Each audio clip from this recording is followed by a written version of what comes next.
عليكم ورحمة الله وبركاته. الحمد لله رب العالمين والصلاة والسلام على رسوله الكريم وعلى آله وصحبه أجمعين. میرے عزیز و خواتین و حضرات، بچے بچیاں، میرے دوست احباب، جاننے والے نہ جاننے والے، اللہ تعالیٰ کی طرف سے ہم پر بڑا احسان ہوا ہے۔ اللہ تعالیٰ نے ہفتے میں 7 دنوں میں ایک دن بابرکت بنایا، وہ جمعہ کا ہے۔ اللہ تعالیٰ نے قوم یہود سے کہا کہ میرے علم میں ایک دن ہے بہت برکت والا، وہ تم ڈھونڈو اور چن لو۔ تو انہوں نے خطا کھائی اور ہفتے کا دن چن لیا۔ ہفتے کو یہودی عبادت کرتے ہیں، کام نہیں کرتے۔ پھر اللہ تعالیٰ نے عیسیٰ علیہ السلام کی قوم سے کہا کہ ایک دن میرے بارگاہ میں بہت بابرکت ہے، دعائیں قبول ہوتی ہیں، اسے تم ڈھونڈو۔ ان پہ چھوڑا تو انہوں نے اتوار چن لیا۔ لیکن جب ہماری باری آئی تو اللہ نے ہمیں نہیں کہا کہ ڈھونڈو۔ اللہ نے اپنے محبوب کی محبت میں جناب رسول اللہ صلی اللہ تعالیٰ علیہ وسلم کی توفیل، اللہ تعالیٰ نے ہمیں خود بتا دیا کہ وہ جمعہ کی رات ہے اور جمعہ کا دن ہے۔ یہ سب سے بہترین دن ہے جمعہ کا، اور پورے سال کے لحاظ سے جمعہ کی رات سب سے بہترین رات ہے۔ خصوصی طور پر پھر شب قدر سب سے اعلیٰ ہو جاتی ہے، لیلۃ القدر سب سے اعلیٰ ہو جاتی ہے۔ تو وہ 21، 23، 25، 27، 29 کی راتوں میں کوئی ایک رات ہوتی ہے، تو وہ اللہ تعالیٰ نے بہت ہی بابرکت بنائی۔ اللہ ہمیں نصیب فرمائے۔ تو جمعہ کا دن اللہ تعالیٰ نے پسند فرمایا، اس میں ایک گھڑی دعا کی قبولیت کی ہے، وہ چھپی ہوئی ہے۔ اس گھڑی میں جس خوش نصیب کو ہاتھ اٹھانے کی دولت مل جائے، وہ دعا فوراً قبول ہوتی ہے، وہ سیدھی عرشوں پر جاتی ہے۔ علماء نے اس میں تحقیق کی، ہر ایک نے اپنے اپنے خیال کے مطابق۔ بعضوں کے نزدیک جب امام خطبے کے لیے ممبر پہ آتا ہے تو وہ دعا کی قبولیت کا وقت ہے۔ بعضوں کے نزدیک جب دو خطبوں کے درمیان بیٹھتا ہے تو وہ وقت دعا کی قبولیت کا ہے۔ اور بعضوں کے نزدیک عصر سے مغرب کے درمیان کوئی بھی گھڑی اللہ کی بارگاہ میں دعا کی قبولیت کی ہوتی ہے۔ تو جمعہ کی نماز کو اللہ کے نبی نے بہت اہم قرار دیا، اور ارشاد میں بڑے دکھ کے ساتھ یہ حدیث بیان کر رہا ہوں۔ میرے نبی نے فرمایا جو 3 جمعے مسلسل چھوڑ دیتا ہے وہ میری ملت سے خارج ہو جاتا ہے، میری امت سے خارج ہو جاتا ہے۔ تو میں اپیل کروں گا ان بہن بھائیوں سے جو نماز میں سستی کرتے ہیں، کم از کم جمعہ ضرور پڑھ لیا کریں۔ عورتوں پہ جمعہ فرض نہیں ہے، مردوں پہ فرض ہے۔ تو میں کہا کرتا ہوں، جو دوست ملتے ہیں یہ نماز نہیں پڑھی جاتی، تو میں ان سے کہتا ہوں ایک نماز 5 میں سے طے کر لو اور ایک جمعہ طے کر لو، 2 نمازیں شروع کر لو۔ جس نے بھی اس پہ عمل کیا وہ 5 وقت کا نمازی بن گیا۔ تو جمعہ کی نماز کے بعد جمعہ سے جمعہ تک کے جتنے گناہ ہوتے ہیں وہ اللہ تعالیٰ معاف فرما دیتے ہیں، اور جو جتنی جلدی جا کے بیٹھتا ہے امام کا خطبہ سننے کے لیے، اس کو اتنا زیادہ اجر ملتا ہے۔ تو آج رمضان کا پہلا جمعہ ہے کہ ہم اس کا اہتمام کریں۔ رمضان المبارک میں جنگ بدر ہوئی، 17 رمضان جمعہ کا دن، اور اللہ نے قیامت کو بھی جو قائم کرنا ہے جمعہ کا دن۔ تو ہر دن اللہ کی بارگاہ میں بابرکت ہوتا ہے اگر ہم اس میں اللہ کی مان کے چل رہے ہیں، رمضان شریف میں خاص طور پر، اور پھر جمعہ ہو تو خاص طور پر اس میں ہم اپنی عبادت کو بڑھائیں۔ درود شریف جمعہ کے دن کا مبارک عمل ہے، کثرت سے درود شریف پڑھنا، اور 300 دفعہ جو درود شریف پڑھ لیتا ہے وہ کثرت میں شمار ہو جاتا ہے، اوپر کی کوئی حد انتہا نہیں ہے۔ ہمارے ایک رشتہ دار تھے، وہ انتقال ہو گیا، اللہ ان کو درجہ بلند کرے۔ وہ روزانہ ایک دن میں 10,000 دفعہ درود شریف پڑھا کرتے تھے، ہر وقت تسبیح ان کے ہاتھ میں ہوتی تھی، اور روزانہ 10,000 دفعہ درود شریف۔ FSC میں زولوجی کا تھا وہ پریکٹیکل، اب مجھے تو آقا جگہ کچھ بالکل اب یقین میں نے اسی طرح پاس ہو تو جمعے کا دن اس دن میں نے بڑے اہتمام سے جمعہ پڑھا. جمعے میں ایک گھڑی ایسی ہے کہ جو دعا مانگو قبول ہو جاتی ہے. جمعے کے دن 24 گھنٹوں میں ایک گھڑی ایسی آتی ہے جو دعا آپ مانگو گے تھک جائے.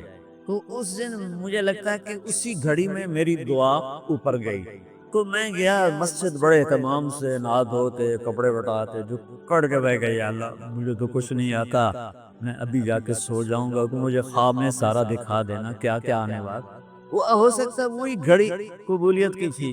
میں آیا نماز گھر اور کتاب اٹھا کے یوں رکھی اپنے سرانے اور سو گیا. میرے 5 منٹ 10 منٹ 15 منٹ آنکھ لگی ہوگی, میں نے دیکھو میں لیبورٹری میں بیٹھا ہوں اور میرے سامنے خرگوش کے ہوش آنے لگے اور وہ رکھے گئے. اس کے بعد لیفٹ سائڈ سے ایک ایگزامینر اندر آتا ہے, یہاں سلیو لیس شرٹ سفید اور گرے رنگ کی اس نے پتلون پہنی ہوئی ہے, اور وہ 5 سوال لکھا تھا اور کہتا ہے کوئی سے 4 حل کرے.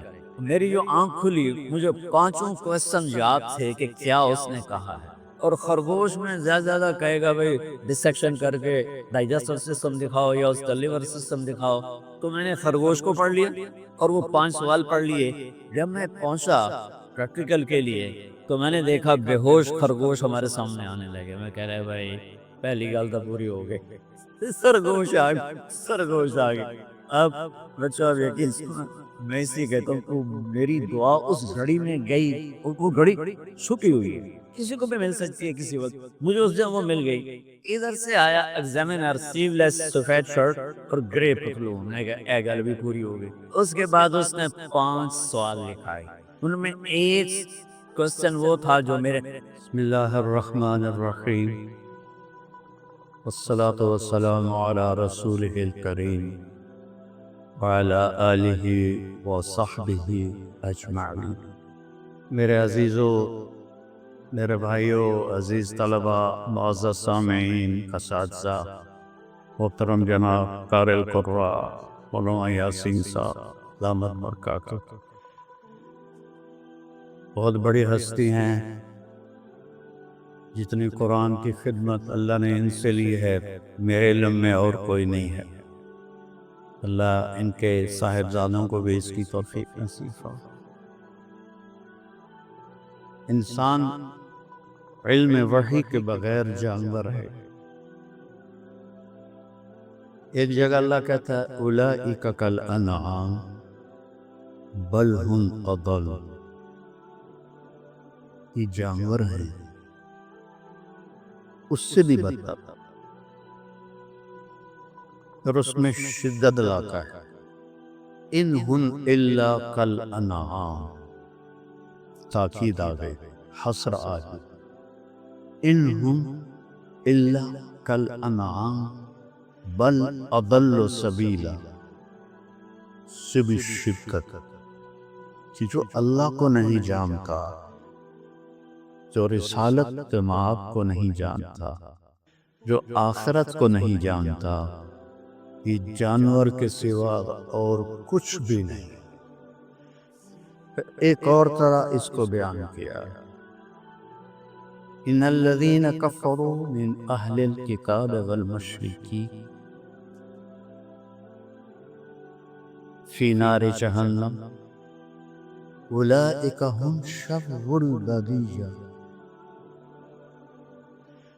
جو ایمان نہ لا سکے اہل کتاب سے, مشرکین سے, یہ جہنم میں ہیں اور سب سے بدترین مخلوق ہے, شر البریہ. کفر بذات خود اتنی خوفناک چیز ہے کہ انسان کو انسانیت سے نکال دیتا. پہلے جانور بناتا ہے, جانور سے بھی آگے بدترین مخلوق. جانوروں کے بارے میں اور پوری کائنات کے بارے میں تو اللہ فرماتا ہے کل قد علم صلاتہ و تسبیحہ. کائنات کی ہر شب, کل, یہ جو راڈ ہے, یہ جو تار ہے, یہ جو ڈسک ہے, یہ سجادہ ہے, میرے سر پہ امامہ ہے, آپ کے سر پہ ہے, اس کرتے کا ہر تار, کل, سب جانتے ہیں کہ ہم نے اللہ کی نماز کیسے پڑھ لی ہے, اس کی تسبیح کیسے پڑھ. پھر اس میں اور طاقت پیدا وَإِن مِّن شَيْءٍ إِلَّا يُسَبِّحُ بِحَمْدِهِ، ان اور من اور شے، یعنی چھوٹی سے چھوٹی چیز کیا ہے کائنات میں؟ ایٹم۔ ایٹم کو کیا کتنا اس کا حجم ہے سائنس کی زبان میں؟ سینٹی میٹر کتنا سکتا ہے؟ ایٹم سینٹی میٹر کا 10 کروڑواں حصہ ہوتا ہے۔ ہم مان لیتے ہیں جو کہ ہمارے پاس تو کوئی اور دلیل نہیں ہے نفی کرنے کی، اگر اس سے بھی کوئی چھوٹی چیز ہے تو اللہ کہتا ہے ان من شیء، کیا کرتی ہے؟ الا یسبح بحمدہ ولکن لا تفقہون تسبیحا۔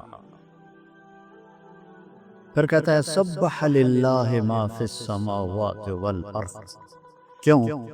وہو العزیز الحکیم، عزت والا۔ کیسی عزت ہے؟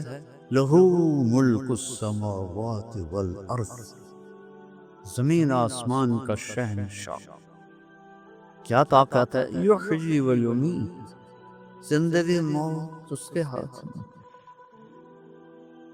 حی لا یموت، ایک ہے جو موت سے پاک، سب کو مات۔ اپنے حبیب سے فرمایا صرف ایک ذات، عش ما شئت، میرے حبیب جتنا جینا ہے جی لو، آپ کے لیے کوئی مقرر مدت کوئی نہیں، لیکن فإنک میت، موت آپ کو بھی آئے گی۔ وہو علی کل شیء قدیر، ہر چیز پر قادر۔ سب سے پہلا علم ہے اللہ کو پہچان۔ ہم فقہی چیزوں میں گم ہو گئے اور اصطلاحی چیزوں میں گم ہو گئے۔ قرآن عرب پر اترا تھا جو انتہائی سادہ تھے، وہ یہ فلسفے نہیں جانتے تھے، وہ یہ منطق نہیں جانتے تھے۔ معذرت کے ساتھ منطق پڑھاتے ہو یار، کتنا ظلم کرتے ہو۔ میں یہ ایسے نہیں کہا، میں نے منطق یاد کی، مرقات میں نے اپنے قلم سے بغیر دیکھے، ایک دفعہ بھی کتاب کو نہیں دیکھا، پوری مرقات میں نے اپنے قلم سے لکھ لی، ایک خطا نہیں تھی اس میں، ایک خطا۔ بصیرت سے کہتا ہوں یہ خیانت ہے، یہ ظلم ہے۔ اور یہ جب کہتے ہیں علماء کے منطق کے بغیر تو قرآن سمجھ میں نہیں آتا، میرا چاہتا میں اپنا ہی سر پھوڑ لوں۔ قہر درویش بر جان خویش، کہ جو منطق کو لایا تھا مامون الرشید، حافظ قرآن، حافظ الحدیث، اور بشر مریسی ترجمہ کروایا منطق کا۔ بشر مریسی بڑا منطقی تھا، اس کا ہم نشین تھا، اس کے منطقی دلائل سے متاثر ہو کر قرآن کو مخلوق بنا تھا، اور اس پر اتنا ظلم ڈھایا، واصف باللہ تک یہ عقیدہ چلتا رہا کفریہ، کتنے علماء قتل ہوئے، متوکل نے آ کے پھر اسے ختم کی۔ اگر منطق سے قرآن سمجھ میں آتا تو مامون تو دوسری صدی کا آدمی، وہ کفریہ عقیدے کا قائل ہوتے۔ مطلب لکیر کے فقیر ایسے نہ بنو کہ بس ہم تو لکیر کے فقیر ہیں۔ یہ بھیجا کیوں دیا ہے اللہ نے؟ افلا یتدبرون القرآن ام علی قلوب اقفالها، کیوں نہیں تدبر کرتے ہو قرآن؟ تدبر دبر سے ہے، دبر پشت کو کہتے ہیں، کہ قرآن کے الفاظ کے پیچھے کیا چھپا ہوا ہے، اسے ڈھونڈو. یہ ضرب یضرب و ضربن سے نہیں سمجھ میں آئے گا. یہ تعمق چاہیے عربی میں. عرب تو اپنی فطرت سے قرآن سمجھتے تھے. اسماعیل رحمہ اللہ تلاوت کر رہے تھے مسجد زبانی. السارق والسارقۃ فاقطعوا ایدیہما جزاء بما کسبا نکالا من اللہ. یہاں ہے واللہ عزیز حکیم. انہوں نے پڑھا واللہ غفور الرحیم. تو قریب ایک بدو بیٹھا تھا دیہاتی. کہتا ہے وہ جانتا بھی نہیں تھا کہ یہ اسماعیل جیسی عبقری شخصیت ہے جنہوں نے قرآن کی وہ خدمت کی ہے لغت کے لحاظ سے کسی نے نہیں کی. پھر بڑے بدصورت اور علم نے ان کو خوبصورت بنا دیا. ایک دفعہ کہنے لگے زندگی میں مجھے کوئی چکر نہیں دے سکا سوائے ایک دفعہ. تو شاگردوں نے پوچھا جی وہ کیسے؟ کہا میں کھڑا تھا ایک خوبصورت لڑکی آئی اور مجھے ایسے اشارہ. میں کہا بھائی کم بن گیا، کوئی میرے تو بھی عاشق ہو گئی ہے. تو وہ آگے آگے میں پیچھے پیچھے، وہ آگے آگے میں پیچھے پیچھے. آپ نے فرمایا عورت سے زیادہ مرد کو بیوقوف بنانے والی دنیا میں کوئی چیز نہیں. تو ایک دکان پہ جا کے کھڑی ہو گئی اور دکاندار سے کہا اس جیسا، اور چلی گئی. تو اسماعیل فرماتے ہیں بھائی کی چکر ہے؟ وہ کہنے لگا جی کل یہ لڑکی میرے پاس آئی تھی کہ مجھے شیطان کی تصویر بنا کے دو. وہ مصور تھا. تو میں نے اس سے کہا میں نے تو شیطان دیکھا نہیں، تو میں کیسے بناؤں؟ تو آج وہ تمہیں لے کر آئی، اسماعیل رحمہ اللہ کو لے کر آئی ہے اور کہا ایسا بنا دو، یہ شیطان کی شکل ہے. علم اللہ نے بہت دیا. تو وہ بدو کہنے لگا بھائی صاحب کیا پڑھ رہے ہو؟ سبحان اللہ. کہا میں قرآن پڑھ رہا ہوں. کہا ما ھذا بکلام اللہ، یہ کلام اللہ نہیں ہے، کچھ اور پڑھ رہے ہو. سبحان. انہوں نے دہرایا السارق والسارقۃ فاقطعوا ایدیہما جزاء بما کسبا نکالا من اللہ. اوہ بھائی معاف کرنا، واللہ عزیز حکیم. اما ھذا فکلام اللہ، یہ کلام اللہ ہے. تو انہوں نے پوچھا اسماعیل نے انت عالم، تم عالم ہو؟ کہا لا انا بدوی، میں دیہاتی ہوں. کیف فہمت خطئی، تمہیں پھر میری خطا کا کیسے پتہ چلا؟ کہا دیکھو لو غفر ورحم لم یامر بالقتل، اگر وہ کہتا میں غفور الرحیم ہوں ہاتھ کاٹنے کا حکم نہ دیتا. عزف حکم، سبحان، عزیز و حکیم اپنے آپ کو بتایا، کہا کاٹ دو اس کا ہاتھ. سب سے پہلے تو قرآن سمجھو، قرآن کیا کہتا ہے.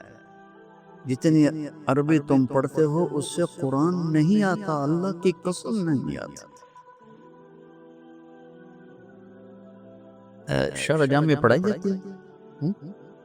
اب بتاؤ شرح جامع فلسفہ نحو کی کتاب، جیسے قاری صاحب فرما دے نا کہ بخاری کیا ہے؟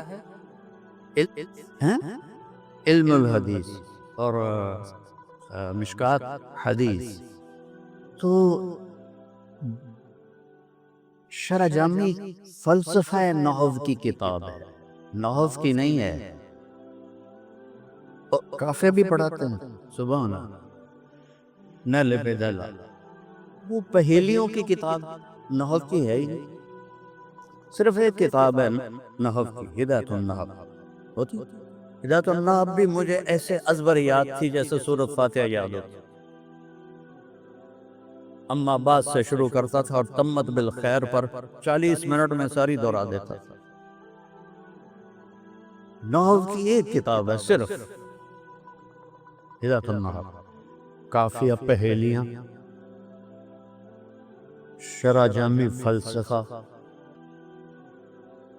کنز الدقائق پہیلیاں، کنز بھی ہے، امام توقان ابھی تک فارغ نہیں ہوا، اس لیے میں نے یہ ساری کتابیں نکال، منطق تو پہلی طلاق دے دی میں نے اس کو. چونکہ میں نے کتابیں حفظ کی تھیں بچوں، اب لوگ تکرار بھی نہیں کرتے ہو، میں دعوے سے کرتا ہوں، بدگمانی نہیں ہے، میرا دعویٰ ہے تم تکرار بھی نہیں کرتے، اور میں حفظ کرتا ہوں، اللہ نے حافظہ اچھا دیا تھا. جب تک میں بیمار نہیں ہوا میں نے ہر کتاب یاد کی، میں بصیرت سے بول رہا ہوں. فَعْلَمْ أَنَّهُ لَا إِلَٰهَ إِلَّا اللَّهُ، یہ پہلا علم ہے. حدیث سے پہلے فا کیوں ہے، واو کیوں ہے؟ واو ہونا چاہیے.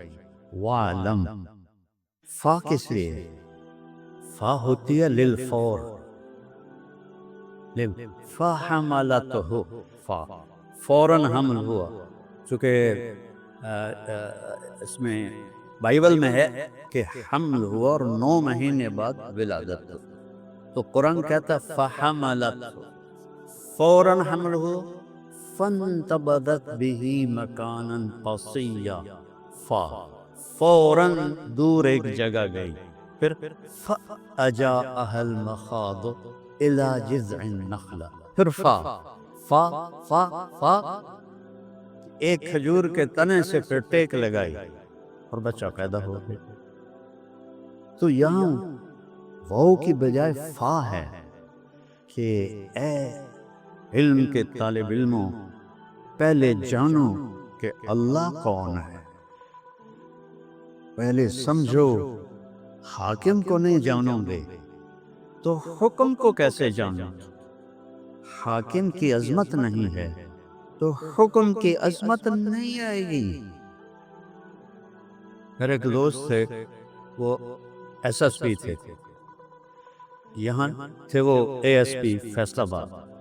تو میں نے گشتیں کی، اللہ نے فضل فرمایا وہ تبلیغ میں لگ گئے. پھر وہ کوئٹہ گئے، ایس پی بن کے، ایس ایس پی، وہاں سے 3 چلی لگانے آ گئے، اللہ ان کا بھلا کرے. تو وہ فیصل آباد میں تشکیل ہو گئے. تو میں ان کے پاس گیا، بلال مسجد میں تھے.